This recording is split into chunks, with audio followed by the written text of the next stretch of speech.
साल में 3000 दिन जम्मू कश्मीर में कर्फ्यू रहा, 40,000 लोग मारे गए। उस वक्त आप कहां थे? उनका दिल नरम करके ही रहेंगे, क्योंकि हम चाहते हैं जो हमारे नौजवान यहाँ जेल में सड़ रहे हैं, उनने कुछ किया नहीं है, बेसलेस। मोदी साहब आए, आतंकवादियों को चून चून कर हमने साफ कर दिया, साफ कर दिया, साफ कर दिया। हमारे जो भी नौजवान जेल में सड़ रहे हैं, हम उनकी रिहाई करवाएंगे और ये पकड़ धकड़ का माहौल हम खत्म करेंगे। मैं आज इनको पूछना चाहता हूं, फारूक साहब को 30 साल तक जम्मू कश्मीर में आतंकवाद चला, 30 साल में 3000 दिन जम्मू कश्मीर में कर्फ्यू रहा, 40,000 लोग मारे गए। उस वक्त आप कहां थे?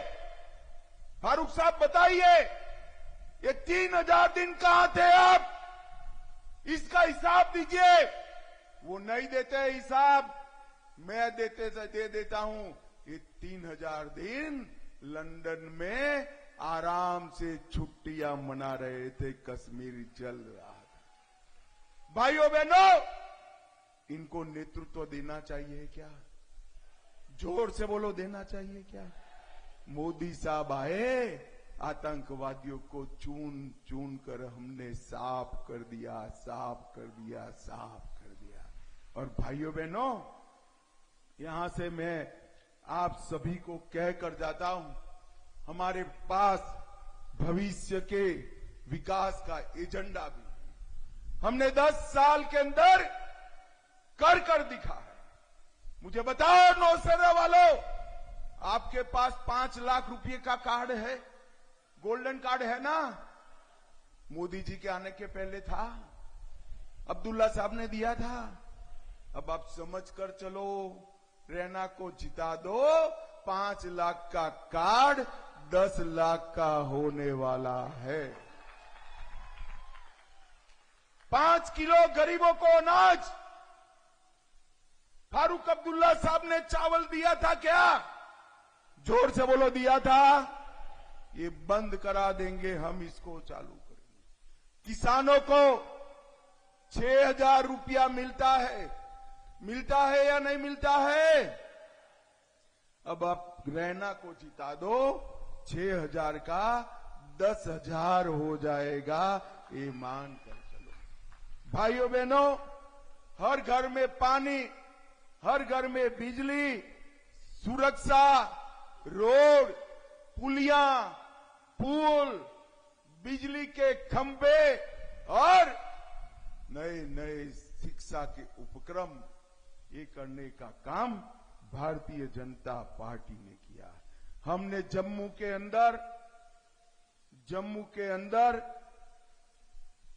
25,200 करोड़ से 3,000 मेगावाट के हाइड्रो प्रोजेक्ट चलाए और इसके साथ साथ जम्मू के अंदर एम्स, IIM, नीप, IIT, यूनानी अस्पताल गंदरबल में बनाया और इसके साथ जम्मू में 8 नए महाविद्यालय और 24 नए महाविद्यालय का भवन बनाने का काम हमने किया है। दुनिया का सबसे ऊंचा रेलवे ब्रिज आज चिनाब नदी पर है।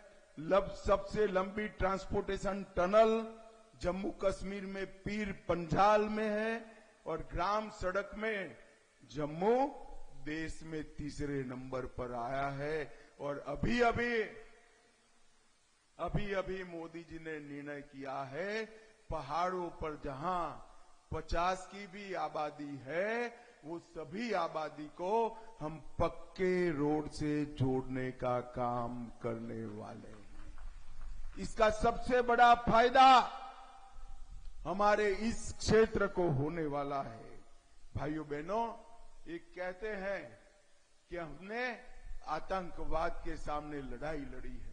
अब्दुल्ला साहब चिंता मत करो, चुनाव हो जाने दो, आतंकवाद पर हम एक व्हाइट पेपर लेकर आने वाले हैं। एक व्हाइट पेपर जो आपके परिवार को, कांग्रेस को और मुक्ति परिवार को पूर्णतया एक्सपोज करें कि आतंकवाद इस घाटी में कौन लेकर आया, किसकी सेव पर आया, केंद्र में किसकी सरकार थी, यहां किसकी सरकार थी, किसने आतंकवादियों के साथ बिरयानियां खाई है, वो सब कच्चा चिट्ठा हम खोलने वाले हैं। होम मिनिस्टर साहब को कभी ना कभी अपना दिल नरम करना ही पड़ेगा, जम्मू कश्मीर की आवाम के लिए, हमारे नौजवानों के लिए, और हम उनका दिल नरम करके ही रहेंगे, क्योंकि हम चाहते हैं जो हमारे नौजवान यहाँ जेल में सड़ रहे हैं, उनने कुछ किया नहीं है, बेसलेस।